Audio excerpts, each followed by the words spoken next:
Biz Abşeronun Əmircan kəndindəyik.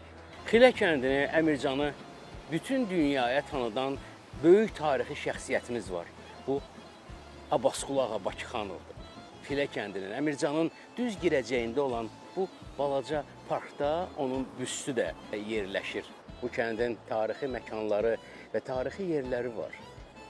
Onlar bizim üçün maraq doğurduğundan öz maraqlarımızla bərabər sizə də bu məlumatları çatdırmağı məqsədə uyğun hesab elədik. Əziz sirdaşlarımız, rahat əyləşin. Abşeronun ən qədim kəndlərindən biri olan Xilə, indiki zamanda Əmircan adlanan kəndinə xoş gəldiniz.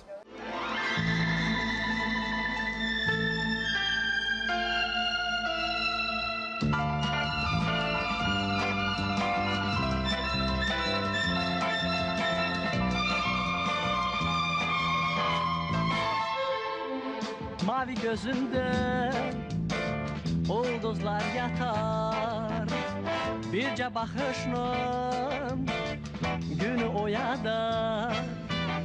Gel bakışınla baharı qaytar, kuşlar qayıtsın, qoy qatar qatar. Qulağa sözüme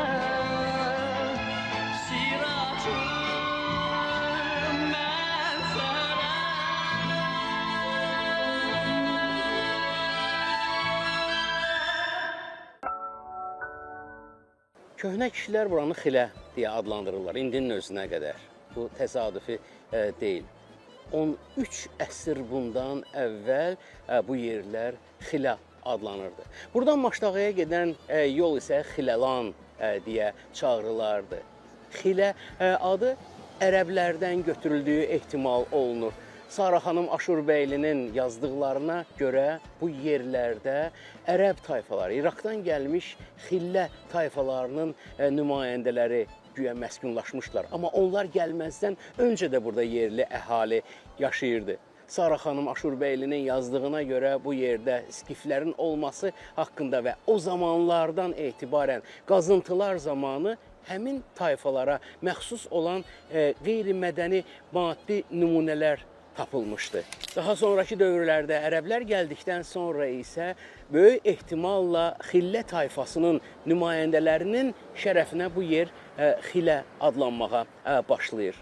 Xilə kəndi qədim kənddir və Xilə adında Azərbaycanda müxtəlif yerlərdə yaşayış məskənləri olub. Amma tarixçi araşdırmaçıların axtardıqları, tapdıqları nəticələrə əsasən Abşerondakı Xilə əvvəlki xilələrin ən qədimidir və Abşeronun ən qədim kəndlərindən biridir. Ən qədim kənd olmaq etibarilə burada təbii ki, qədim yaşayış məskənlərinə məxsus olan yerlər də mövcud olub. Onların bir qismi tarixə qovuşub, bir qismi haqqında biz sizə məlumat verəcəyik. Daha bir maraqlı fakt sizə çatdırmaq istəyirəm, əziz sirdaşlarım. Bu fakt haqqında Qılman İlkinin Bakı və Bakılılar kitabında qeyd olunub. Qeyd olunur ki, Qılman İlkinin bu kitabında Əmircan kəndi haqqında yetkin məlumatları əldə edə bilərsiniz. Burada qeyd olunur ki, burada bir Şor adında göl olub. Bu göldən çıxan duzları toplayaraq insanlar özləri üçün evlərinə ruzi aparıblar. Adətən bu yay aylarında baş verirdi. Həmçinin ətrafda olan yerlərdən birindən gil çıxardı. Bu gildən də geniş istifadə olunurdu.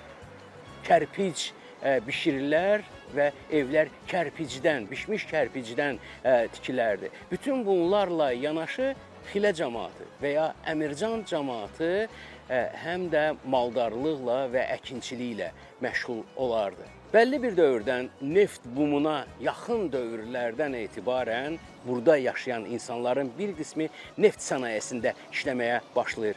Bu kənddən məşhur neftxudalar da çıxıb. Şəmsi Əsədullayev, Murtuza Muxtarov bu kəndin nümayəndəsidir və onlar Bakının ən məşhur mesenatlarından olmaq etibarilə Bakı neft bumu zamanı və ümumiyyətlə Bakının sənayeləşməsi dövründə böyük işlər görmüşdülər. Əmircan Xilə cəmaatı arasında yaradıcılığa da meyl edən insanlar olub. Rəssamlar, yazıçılar, şairlər, bu kənddən bir sıra böyük ziyalılar çıxıb. Onların bir qismi ilə sizi bugünkü buraxılışımızda tanış edəcəyik. Kimler geldi, kimler gitti bu dünyadan, bu dünyadan. Kimler geldi, kimler gitti bu dünyadan, bu dünyadan. Arif olan nakem olmaz bu dünyadan, bu dünyadan. Arif olan nakem olmaz bu dünyadan, bu dünyadan.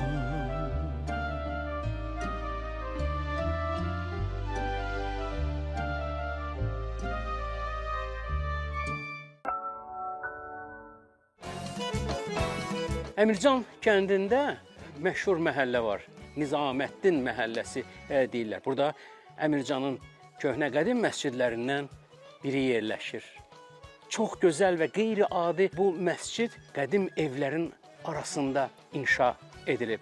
Beləliklə, Nizaməddin məscidinin yanında yerləşən bütün Azərbaycana şöhrət gətirən bir soy adın ailəsinin yaşadığı mülkün bir hissəsinin qarşısındayıq əziz sirdaşlarımız. Abbasqulu ağa Bakıxanov özü, atası, atasının atası, yəni onun babası da bu mülkdə bir zamanlar yaşayıblar. Abbasqulu ağa Bakıxanov dövlət xadimi idi. Təkcə yazıcı, tarixçi deyildi. Həm də hərbiyyəyə aidiyyatı olan görkəmli şəxsiyyətlərimizdən, Azərbaycanlılardan biri olmaq etibarilə doğulduğu Əmircan kəndinə də çox böyük şöhrət qazandırmışdı.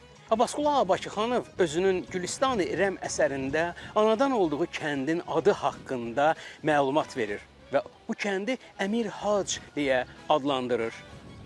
Ərəb sözü olmaq etibarilə əmir başçı, tayfa başçısı və yaxud da ümumiyyətlə rəhbər deməkdir. Hac sözü isə aydın məsələdir ki, həcc ziyarətinin adından götürülüb. Beləliklə, Əmir Hac sözü həccə gedən zəvvarların əmiri, yəni başçısı anlamına gəlir. Hər başdakı bayar əlaməti sevdayı Kərbəlaya görsün səfər tədarükünü karivan gedir. Yeri gəlmişkən Azərbaycanda bir neçə soyad var ki, bunlar əsli kökü, nəcabəti var. Onlardan sözsüz ki, birincisi Bakıxanovlardır. Bu nəslin nümayəndələri arasında hərbiyyə və incəsənətə töhfələr vermiş insanlar çoxdur. Məsələn, Olmasın Bu Olsun filmində məlum epizodu gəlin xatırlayaq. Qonaqlıq səhnəsində musiqiçilər ifa edir. Xanəndə Xan Şuşinskidir, Bəhram Mansurov tarı ifa edir. Kamança ustası isə Tələt Bakıxanovdur.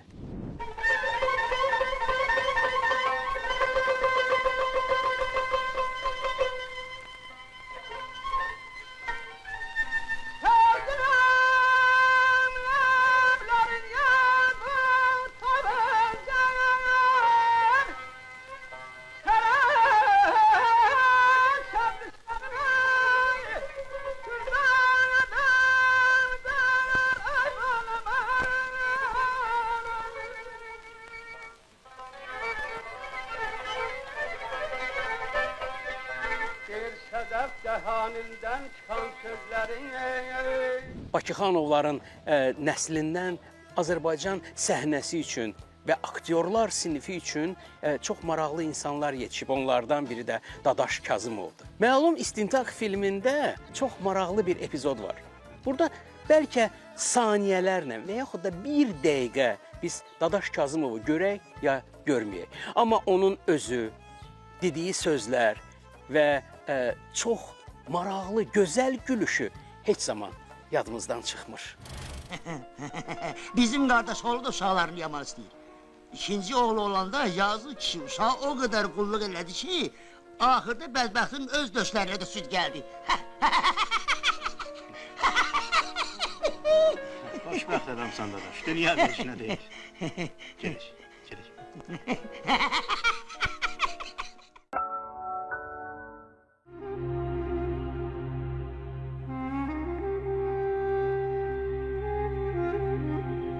Bir mərtəbəli olsa da çox maraqlı üslubda inşa edilib. Bu məscidin qədimliyi onun daşların formasından da tutmaq mümkündür. Təsəvvür edin ki, Nizaməddin məscidi Əmir Hac olan Nizaməddin tərəfindən 1329-1330-cu illərdə inşa edilib. Həmin dövrdə Şirvanşahlar hakimiyyətdə idi və Şirvanşahların göstərişi ilə Əmircanda belə bir məscid inşa olunur. Giriş qapısının üstündə kitabə var. Kitabə iki hissədən ibarətdir. Yuxarıdakı hissə fars dilindədir və fars dilində orada bu sözlər yazılıb. Dünya bir əyləncə, dəbdəbə, şan-şövkət və istirabdan başqa bir şey deyildir. İkinci hissə isə ərəb dilində yazılıb. Bu təxminən belə mənanı verir. Bu Allah evinin tikilməsini əzəmətli Fəxrəddin oğlu Əmir Nizaməddin Əmir Hac əmr etdi. Hicri qəməri 730-cu il, miladi tarix 1329-1330-cu il. Gördüyünüz kimi qapının üstündə iki kitabə var. Birinci, qapının üzərində olan, bilavasitə olan kitabə qədim dövrlərə aiddir. 1830-1831-ci illərdə məscidi bərpa eləmiş Usta Süleymanın adı isə yuxarıdakı kitabədə qeyd olunur. Bütün bunlar bu məscidin nə qədər əhəmiyyətli olmasından xəbər verir və zaman-zaman lazım olduqca burada bərpa işlərinin aparılması labüd olur. Yeri gəlmişkən, bu bərpa işlərinin bir qismi bu yaxınlarda həyata keçirilib və aparılan bərpa işləri zamanı yeni bir pəncərə də aşkar olunub. Həmin pəncərə, bax burada, məndən sol tərəfdə gözləriniz önündədir. Ümumiyyətlə, bu məscidin tarixi həddindən artıq qədimdir və Abşeronda olan ən qədim məscidlərdən biri hesab olunur. Əgər içəri şəhərdəki Məhəmməd məscidini nəzərə almasaq, rast gəldiyi məscidlər içərisində ən qədimlərindən biri Əmircandakı Nizaməddin məscididir.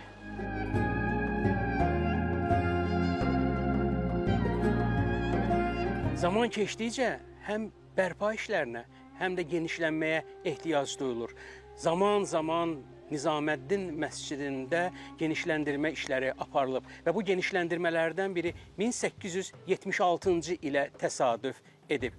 Fatma xanım adında bir Əmircanlı xanım öz şəxsi vəsaitini Nizaməddin məscidinin genişlənməsinə sərf edib və həmin genişlənmə hissəsində açılmış qapının üzərindəki kitabədə bu haqda məlumat var. Həqiqətən bu məscidi Hacı Rəsul qızı Fatma xanım tikdirmişdir. Kitabəni Məhəmməd Nağı yazmışdır. Hicri qəməri 1293-cü il. Miladi tarixlə bu 1876-cı ilə təsadüf edir. 20-ci əsrin əvvəllərində Nizaməddin məscidində daha bir əlavə olunur. Bu əlavə əsas giriş qapısının qarşısında 4 sütundan ibarət olan hissədir. Bu, məscidə əlavə edilmiş sonuncu hissədir və bugün gözlərimiz önündə canlanan məscidin qısaca tarixçəsi haqda sizə məlumat verdik. Bir daha vurğulamaq istəyirəm ki, bu, Abşeronda olan ən qədim məscidlərdən biridir. Bu, Əmircandakı Nizaməddin məscididir.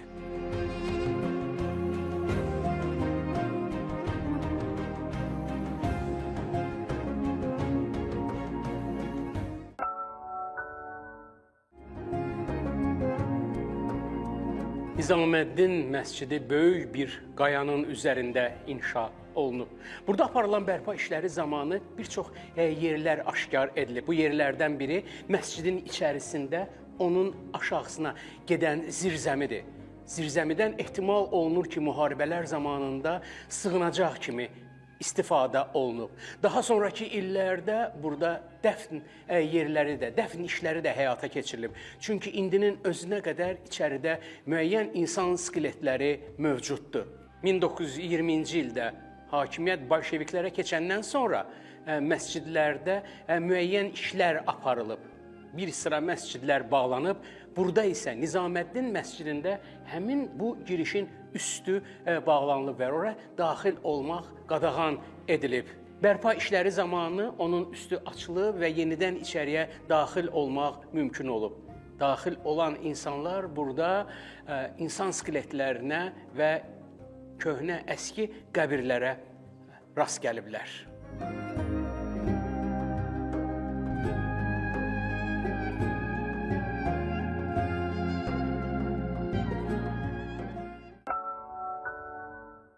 Əmircanda aşağı məhəllələrindən birində köhnə bir küçə var. Bu küçə hal-hazırda Molla Pənah Vaqifin adını daşıyır. Küçədə çoxlu sayda mülklər var və mülklərdən birinin qarşısından keçəndə hökmən ayaq saxladıq. Bu, Usta Heybətqulunun mülküdür. Heybətqulu Məmmədqulu oğlu Bakının məşhur buruq ustalarından biri olub. 1827-ci ildə Xilə kəndində anadan olub. Bu kənddə bir sıra neftlə məşğul olan insanların olduğunu nəzərə alaraq, o da həyatını neftlə bağlayıb. Yaxşı buruq ustalarından biri kimi şöhrət qazanıb. Şöhrəti tezliklə Bakıya çatır. Neft milyonçularından biri Kokorev onu öz kerasin zavoduna usta kimi dəvət edir. Bunun başqa bir səbəbi də var idi. Usta Heybətqulu Rus dilini mükəmməlcəsinə bilirdi. Onun əsas işlərindən biri əgər neft buruqlarında çalışmaq idisə, ikinci böyük işi dilmancılıq idi. Çünki bir sıra sahibkarlar üçün o həm də tərcüməçi kimi çalışırdı. 1863-cü ildə Dmitri Mendeyev Bakıya gələrkən Kokorevin neft zavodunda neftin parçalanması prosesinə baxış keçirərkən Heybətqulu, Usta Heybətqulu da həmin yerdə idi.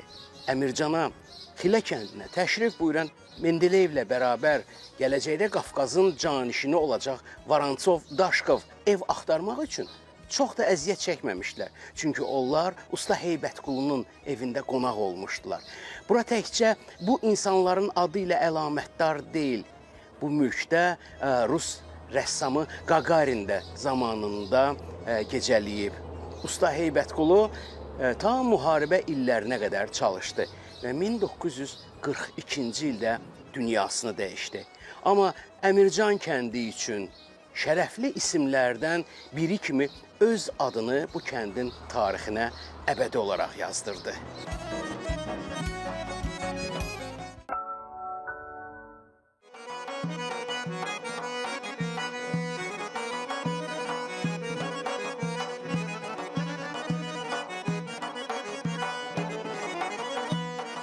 Xilə kəndinin tarixi məhəllələrindən birindəyik.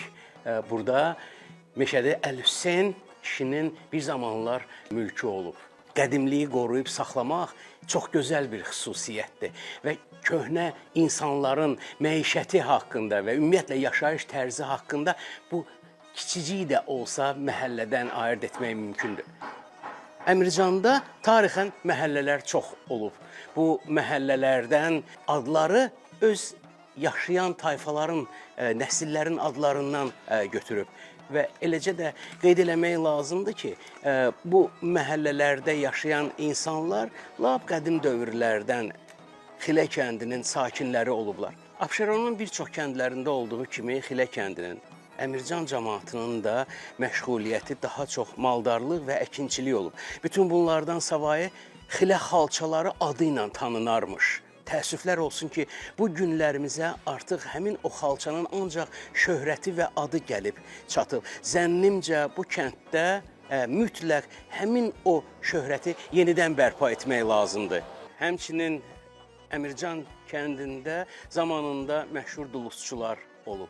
Maraqlıdır ki, dulusçuluq sənəti bugün yenə də Əmircan kəndində inkişaf mərhələsini yaşayır və bu sənəti burada bərpa etmək artıq gələcək planlara salınıb. Əminəm ki, yaxın zamanlarda bir zamanlar Abşeron yarımadasının bu hissəsində məşhur olan həmin sənətlər yenə də Əmircan cəmaatının məşğuliyyətinə çevriləcək.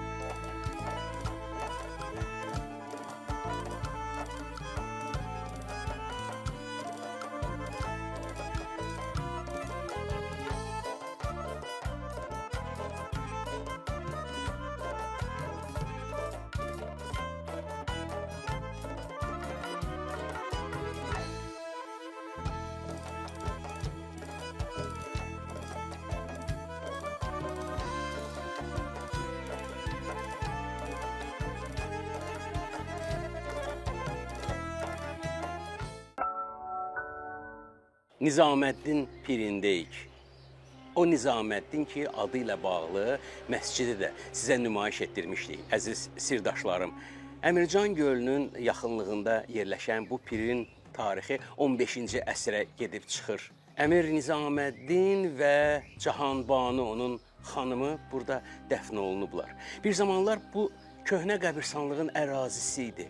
Sonradan qəbirstanlıq köçürülsə də pir öz yerində qalıb. Maraqlıdır ki, el arasında Əmircan cəmaatı bu yeri Göyçək piri deyə adlandırırlar. Nədən belə adlandırırlar, bu naməlum olaraq qalır. Amma ziyarətgahın bərpa olunmasından sonraki vəziyyəti ilə tanış oluruq, əziz sirdaşlarım. Giriş qapısı gördüyünüz kimi boyca təzim edib içəri daxil olmaq üçün nəzərdə tutulub. Əgər nəzərə alsaq ki, qədim insanlar indikilərdən çox-çox hündür idilər, çünki bu pirin tarixi 15-ci əsrə gedib çıxır. Və bunun özünün də bir səbəbi var. Səbəb ondan ibarətdir ki, Əmir Hac titulunu daşıyan Nizaməddin bu yerlər üçün və bu kənd üçün müqəddəs insanlardan hesab olunub. Maraqlıdır ki, Nizaməddin pirinin giriş qapısının üstündə bir zamanlar naxışlar da olub. Gülü xatırladan bu naxışların bir qismi zamanın hökmü ilə silinmək üzrədir. Amma diqqətlə tamaşa eləsəz, onların izlərini görə bilərsiniz. Burada daha bir qəbir var. Bu, Əmir Nizaməddinin qardaşı Şərafəddinin qəbiridir. Allah hər birinə rəhmət eləsin və ruhlarını şad eləsin, inşallah.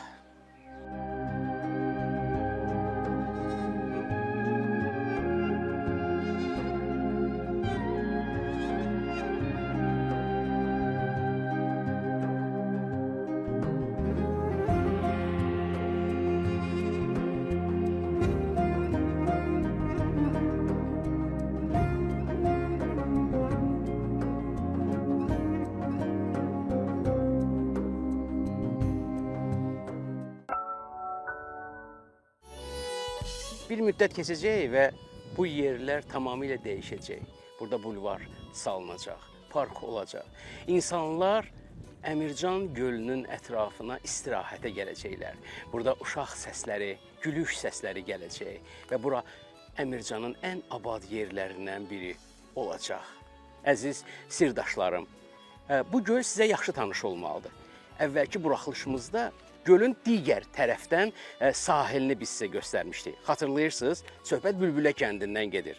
Bülbülə kəndinin sakinləri bu gölü özününki adlandırır. Əmircan cəmaatı isə söyləyir ki, bu yer Əmircan gölüdür. Bu yer Bakının su hövzələrindən biridir əslində. Amma daha çox hissəsi Əmircan kəndinə təsadüf edir. Odur ki, burada insanlar istirahət edəcəkləri günü səbirsizliklə gözləyirlər. Biz də bu günü gözləyirik, əziz sirdaşlarım. Halbuki bu göl müqəddəs bir göldür. Bu göl ruzi gətirən göldür. Çünki həyatın acılı zamanlarında, müharibə illərində, söhbət 41-45-ci illər müharibəsindən gedir. Bu gölün duzunu toplayıb, aparıb, satıb evə ruzi aparardılar. İnsanlar dualar edərdilər bu göl üçün. Çünki Allah Teala onlara bu gözəl məhsulu, duzu qismət eləyib. Həmçinin Əmircan gölünün kənarından gülabı da çıxarardılar. Gülabı iki cür olardı. Sarı gülabı və göy gülabı. Göy gülabı ilə insanlar başlarını yuyardılar və sizi əmin edirəm ki, heç bir şampun həmin o gilabını əvəz edə bilməzdi. Sarı gilabını isə paltarların yuyulmasına işlədərdilər. Gülabı gil şəklində olan bir formadadır, nisbətən bərk şəkildə olur. Onun suyun içərisinə qoyurlar, yumşalır, palçıq şəklinə düşür və sonra baş üçün, başı təmizləmək üçün, saçları təmizləmək üçün, göy gülabıdan, sarı gülabıdan isə paltarları yumaq üçün istifadə edərdilər. Bütün bunlar hamısı bizim keçdiyimiz tarixi yolun bir hissəsidir ki, Əmircan kəndində, gölün qırağında hələ ki bərpaya və bulvara, parka hazırlaşan gölün qırağından sizə nəql etdim.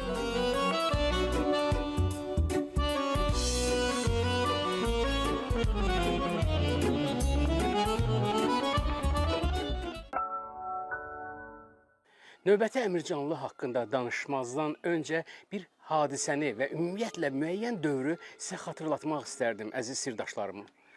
30-cu illərin ikinci yarısından sonra ölkədə asayişi qorumaq milis işçilərinə həvalə olunmuşdu. Amma onların sayı o dərəcədə çox deyildi ki, müəyyən yerlərdə asayişi qorumaq mümkün olsun. Bunun üçün el arasında müəyyən həmin o məntəqələrdə hörməti olan insanlara bəzi azadlıqlar verilmişdi. Bu insanlar el arasında böyük hörmətə və ehtirama malik idilər. Bilirsiniz niyə görə? Çünki əlacsız qaldıqda onlara müraciət olunurdu və onlar da bu problemi və yaxud da bu çatışmazlığı aradan qaldırırdılar. Özlərinin hörməti və ətrafında olan insanların vasitəsilə. Əmircan kəndində belə insanlardan biri əfsanəvi xan idi. Gediş. Necəsən Kəbli? Necə olacaq? Bana qocalmışam. Bu insana işdən də atacaqlar gayrı. Heç bilmirəm, harada itib batacaq. Allah bilir əzim, axırımız nə olacaq? Batmazsan inşallah. Hələ milis bu xalqa çox lazım olacaq. Allah ömrünü uzun eləsin Gediş. Gediş, səni bilirlər. Mənə gün çəmbələcək. Böyük bir olsun olur. Bu oradan xəbərin var da, Gediş, hə? Bakı böyük şəhərdir Kəbli. Böyük şəhərin oğulları da çox olar. Birdən Allah yumurta da yetsə, hamı səndən bilir. Nəçənlik dönə sənin adını çəkilir, Gediş. Qəm yemə Kəbli. Nəşənlikin əmrindən çıxmaq olmaz. Ayıq ol, hökumətə oğullardan ziyan deyməsin. Nəçənlik yanına gedəcək. Xan Allahverdi Qulaməli oğlu əslən Əmircanlı idi və Əmircan kəndində həmin o dövrlərdə, müharibə illərində, çətin dövrlərdə asayişi məhz o və onun ətrafında olanlar qoruyurdular. Düzdür, bəzi məqamlarda onlar müəyyən qanun pozuntusuna gedirdilər. Amma əldə etdiklərindən ehtiyacı olanlara genbol kömək edirdilər. Və cəmaat da bir işi düşəndə hökmən xana yaxınlaşardı. Sözdə adam oxşayırsan, Qədir əmindi. Neyine fikir verme yine. De görüm nə dərdin var? Sana kurban olarım ben kan. Bazarkom. Sana resti. Bazarkom hiç. Ancak bu pazarın tam samonu var ya. O cengene. Meşin pencikliyle. Baş. Beni inanırsan ki ya bir halat alıp eşimi boyda bu seni eriyip düğün. Damat geçiyor. Sana tersiz siyura koyun. Şi balasını aklımda gezdiren kimi bu boçkaları her gün seher gidene gidiyorum. Arama başa. Gileri getiririm bu başa. Ben bu yazdıklara piyven netiye sattım ki uşakların karnı yağlayayım. Başa düşürsen de kurban olun. Aydın da. Hiç valla sesim de çıkmır. İndi diyor ki o but yani afanı koyup bura. Eşi, ne içiciler komdum kanattıdan ki. Kurban olarım boyuma. Beni kapçını incitmesin. Gəl əmindi. İncitmesin beni. Elə bu, arxayın ol, tapşırıram. Çok Allah razı seni. İşine kömeği olsun işine. Deyirlər ki, müharibə dövründə bir müəssisə var imiş. Müəssisədə daha çox qadınlar çalışırdı, amma müəssisənin müdiri qeyrətdən məfraq adam imiş. Təsəvvür edin ki, hər gün xanımlar işə gələndə kişi xeylaqlarına tapşırırdı ki, onların üst başını yoxlasın. Xanımlar buna etiraz edirdilər. Heç cürə həmin insana başa sala bilmirdilər ki, bu düzgün deyil. Müdür isə dediyinin üstündə dururdu. Kim istəyir? İşləsin, işləməyən üçün qapı açıqdır. Və insanlar xana müraciət edirlər. Xan gəlir, onunla danışır, görür ki, yox, bu adamı normal dillə başa salmaq mümkün deyil və onu məhv edir. Və deyir ki, belə adamın cəzası ancaq ölümdür və onu cəhənnəmə vasil edir. İnsanlar öz ehtiyaclarını, öz çətinliklərini xanla bölüşürdülər və o da kömək edirdi. Və əslən Əmircanlı olan kino rejissor Ələkbər Muradov onun həyatından bəhs edən bir film də çəkmişdi. Güllələnmə təxirə salınır. Fuad Poladov bu rolu o qədər inandırıcı oynamışdı ki, bəzi insanlar küçədə görüşərkən ona elə xan deyə müraciət edirdilər. Xüsusilə xanın milis rəisi ilə, öz köhnə tanışı ilə o görüş səhnəsi, o söhbət, o dialoq və bir kəlmə ilə həmin milis rəisini nə cür sındırması yəqin ki, xatirinizdədir. Söhbət o milis rəisinin adının Hacı Baba bunu elə tələffüz etmişdi ki, Fuad Poladov orada hər şeyə nöqtə qoyulmuşdu. Allah verdi, Qolaməli heç yerdə işləmir. 4 sinif savadı var. 11 yaşından da qazamatlardan çıxmır. Dəstənin başçısı. Amma deyəsən öz ləqəbin yadından çıxıb. Ha? Ha? Hacı Baba.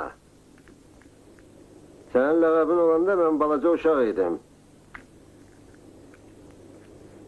Mənə oğurluğu sən öyrətmədin, ha? Yadından çıxıb? Xanın qəbrini göstərməkdə məqsədimiz onun gördüyü işləri təqdir etmək deyildi. Əlbəttə o çətin bir zamanda yaşamışdı və insanlara kömək edirdi, amma o qanun pozuntusuna yol verirdi müəyyən anlarda. Hər zaman qanuna hörmət eləmək hər bir vətəndaşın borcudur. Və düşünürəm ki, qanuni dövlətdə hər bir şeyi qanunlar həll etməlidir, insanlar yox.